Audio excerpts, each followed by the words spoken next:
Ang lahat ng ibinibigay ng Ama sa akin ay lalapit sa akin, at ang lumalapit sa akin ay hinding-hindi ko itataboy. May mga taong ilang beses nang nasaktan kaya natuto na silang huwag umasa. Bago pa man sila lumapit, iniisip na nila ang posibilidad na baka tanggihan lang sila. Kaya mas pinipili nilang manatiling malayo kaysa marinig muli ang salitang, "Hindi ka pwede rito." Sa John chapter 6 verse 37, sinabi ni Jesus, "Ang lahat ng ibinibigay sa akin ng Ama ay lalapit sa akin." Ipinapaalala nito na ang Ama ang unang kumikilos sa puso ng tao at ibinibigay sila sa kanyang anak. At ang napakagandang katiyakan ay ito, ang sinumang ibinibigay ng Ama at lumalapit kay Kristo ay hinding-hindi niya itataboy. Hindi ito dahil sa kabutihan ng tao, kundi dahil sa katapatan ng tagapagligtas.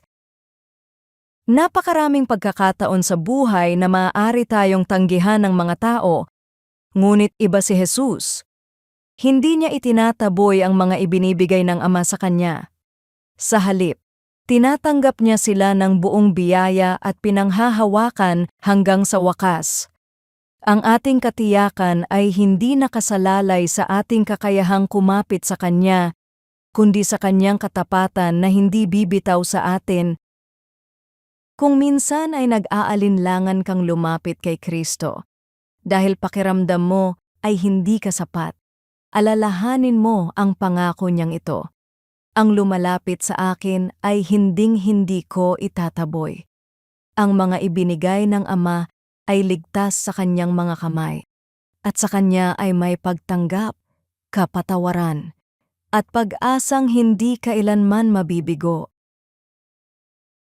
Panginoong Jesus, salamat dahil hindi mo itinataboy ang mga ibinibigay ng Ama sa iyo.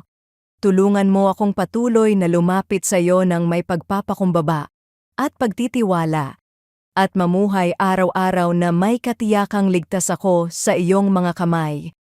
Sa iyong pangalan, ito ang aking dalangin. Amen.